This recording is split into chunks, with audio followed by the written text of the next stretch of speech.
আসসালামু আলাইকুম। চিত্রপুরী কৃষি চিত্রর যে প্রজেক্টটা চলছে দড়িপাড়াতে, এখানে গবাদি পশু লালন পালন হবে, কীভাবে উন্নত জাতের গবাদি পশু লালন পালন করতে হয় সে বিষয়ে এখানে একটি প্রজেক্ট করা হচ্ছে।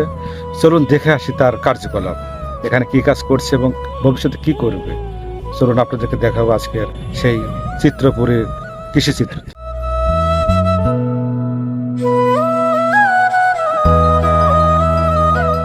পরিকল্পনা আসলে যেহেতু আপনারা জানেন আমি কৃষি নিয়ে কাজ করি, গবাদি পশুর খামার নিয়ে কাজ করি, বিভিন্ন কৃষকদের সাথে আমাদের যোগাযোগ বেশি, এই রিলেটেড কাজ করি।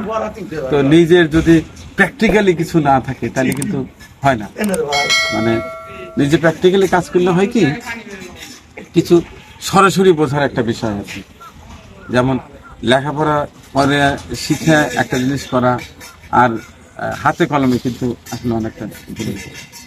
তো আমি ভাবছি যে এখানে কিছু গরু পালবো, আর পাশাপাশি তরি তরকারি, শাক সবজি, ফল এগুলো থাকবে, যাতে নিজে হাতে লাগাবো, পরিচর্যা করব এবং নিজে খাবো, মানুষকে বোঝাবো।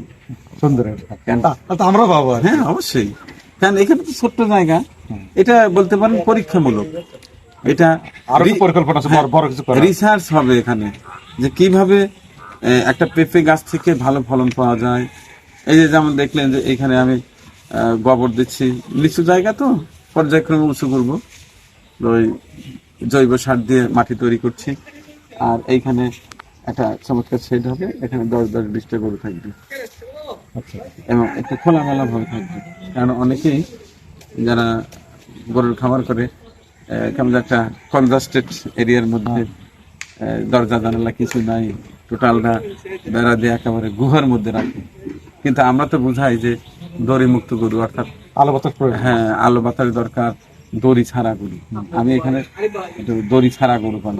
মারামারি করবেন না আবার, একভাবে কিছুদিন থাকলেই কত সময় মারামারি করবেন, ধীরে ধীরে দেখি না কেন। কারণ অনেক সময় আমরা বিদেশে অনেক চ্যানেলে কিন্তু দেখি হাজার হাজার গরু চড়ে বেড়াচ্ছে, হ্যাঁ দেখি না আমরা। তো ওগুলা ছেড়ে দেওয়া আছে। হ্যাঁ, প্রাকৃতিক ভাবে যদি বড় হয়, ওদের রোগ প্রতিরোধ ক্ষমতা বেশি হয়, দৌড়াদৌড়ি করলে এক্সারসাইজ হয়, গ্যাস হয় না। তো এগুলো তো আমরা জানি, কিন্তু প্র্যাকটিক্যালি আমি দেখবো যে আসলে কিভাবে গরু লালন পালন করলে গরু ভালো থাকে, ওখান থেকে 2 পয়সা আর্ন করা যায়। তাহলে এইখান থেকে যদি আমি প্র্যাকটিক্যালি এটা আমি নিজে নিজে ভালো করে শিখি, তাহলে কিন্তু আবার ভালো করে মানুষকে শিখাতে পারবো যে না আসলে আমি নিজে করেছি, এর রেজাল্ট দেখি। হ্যাঁ সুন্দর। তা আসবেন, হ্যাঁ ঠিক আছে, পেঁপে গাছ লাগাবো, পেঁপে হলে একেবারে এখানে বসে হ্যাঁ ঠিক আছে, পাকা পেঁপে, হ্যাঁ